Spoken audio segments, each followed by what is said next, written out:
Assalamualaikum warahmatullahi wabarakatuh. Salam Rahayu, Rahayu, Rahayu. Seperti yang telah kita bahas di video yang telah lalu teman-teman, bahwa pemerintahan Airlangga itu berakhir ketika Airlangga memutuskan untuk mengundurkan diri dan menjadi pertapa, teman-teman.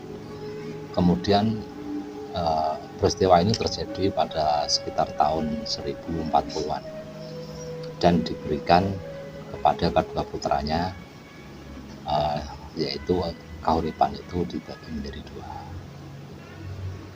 Atas jasa dari Mpu Barada itu Kahuripan dibagi menjadi dua. Hasil pembagian ini Panji Garagasan itu mendapatkan bagian sebelah timur, yaitu Jenggala, kerajaan Jenggala yang beribu kota di Kahuripan, teman-teman.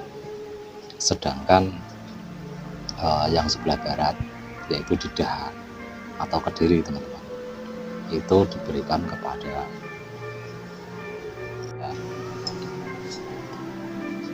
Sri Ramawijaya, teman-teman. Tetapi di era ini Kediri itu berada di masa gelap karena tidak ada peninggalan prasasti yang menjelaskan keadaan waktu itu, teman-teman. Sebaliknya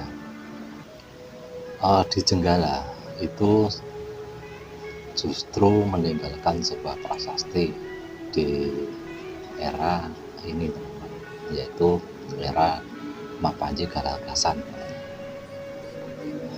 yang menerangkan bahwa setelah sepeninggalnya Airlangga atau setelah Airlangga itu meninggal dunia, kedua kerajaan ini terlibat perang saudara, ya, teman-teman.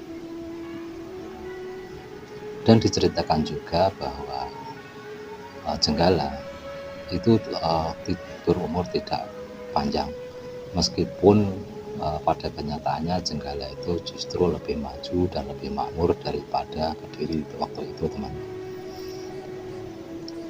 Tetapi kerajaan Jenggala itu cuma bertahan sampai 90 tahun saja, teman-teman. Dan kerajaan Jenggala itu jatuh ke tangan Kediri ketika Kediri itu diperintah oleh Sri Prabu Jayabaya, teman-teman.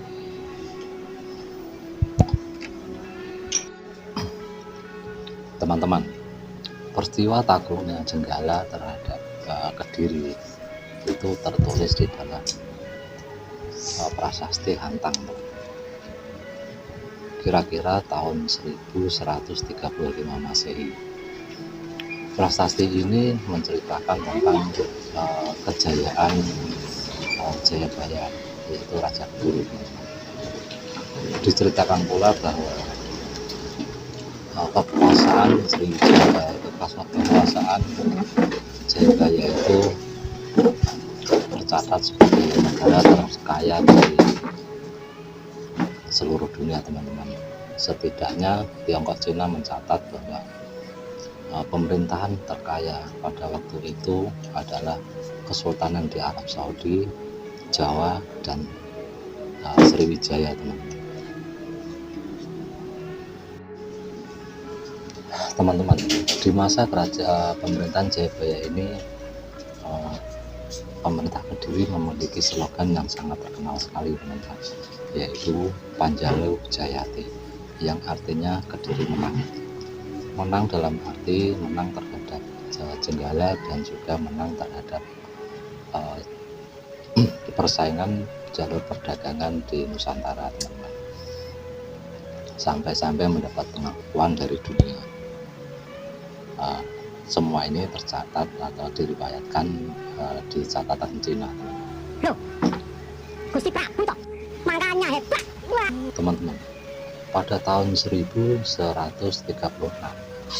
di dalam prasasti Talan itu Prabu Jayabaya itu memberikan penghargaan terhadap warga desa Talan karena mereka telah menyimpan sebuah prasasti berupa lontar dari zaman Mataram, teman-teman. dari sebangsa atau Wangsa Isyana, yang di sini melibatkan keberadaan Erlangga. Prabu Jayabaya itu mengklaim bahwa dirinya itu adalah keturunan dari Erlangga. Dengan kata lain bahwa Jayabaya mengakui bahwa Wangsa Isyana adalah leluhurnya. Teman-teman, Prabu Jayabaya itu juga memberikan tambahan di dalam prasasti Talang, teman-teman, yaitu berupa cap atau simbol Garuda Muka. Simbol Garuda Muka ini memang ciri khas dari Erlangga dalam masa pemerintahannya, dan juga menunjukkan keperkasaan Prabu Erlangga dalam membangun Wangsa Isyana, teman-teman, dan juga mempertahankan Kerajaan Medang yang kemudian dirubah nama menjadi Kahuripan. Teman-teman, dari prasasti Jaring pada masa pemerintahan Sri Gandra, teman-teman, itu kita ketahui bahwa nama-nama hewan itu dijadikan nama para pejabat sebagai bentuk penghormatan terhadap alam. Keberadaan hewan-hewan yang digunakan sebagai nama ini sangat besar sekali artinya dalam perkembangan peradaban dan juga kemakmuran yang terjalin di masyarakat pada waktu itu, teman-teman. Nama-nama hewan yang digunakan ini salah satu contohnya adalah seperti nama menjangan puguh, kebo agra, terus kebun danu, kebo iwa, dan sebagainya. Hal ini langsung berlangsung turun-temurun dari masa Kediri sampai ke era Majapahit, teman-teman. Bahkan orang-orang terkenal dari masa ke masa yang menggunakan nama dengan nama binatang ini, teman-teman.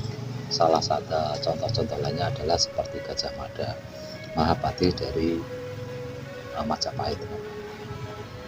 Kebo Iwa itu adalah Mahapati dari Bali, dari Udayana.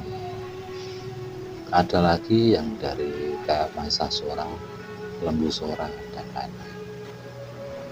Mungkin teman-teman pernah mendengar nama-nama tokoh-tokoh dalam sejarah yang menggunakan nama binatang ini. Hal ini pertama kali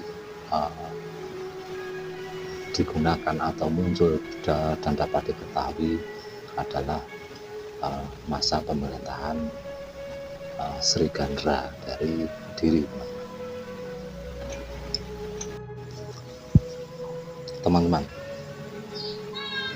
Sekitar abad 11 dan 12 itu masa kejayaan Kediri itu dapat disaksikan dan bisa dijadikan contoh buat kita.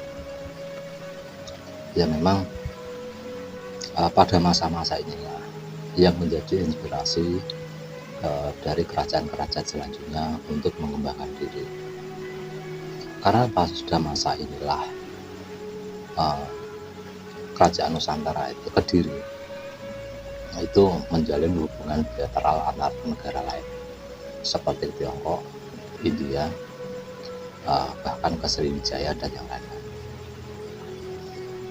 Jadi pada masa keemasan Kediri ini militer atau tentara atau prajurit itu tidak diutamakan untuk berperang, tetapi hanya untuk menjaga perdamaian dan keamanan di dalam negeri, dan juga difungsikan untuk selain keamanan juga ketertiban dan juga kesejahteraan bagi rakyatnya. Teman-teman, episode kali ini cukup sampai di sini dulu. Jangan lupa untuk ikuti terus channel ini, dan juga tentunya jangan lupa untuk like, share, dan subscribe. Terima kasih, sampai jumpa di video yang akan datang. Wassalamualaikum warahmatullahi wabarakatuh. Salam Rahayu, Rahayu, Rahayu.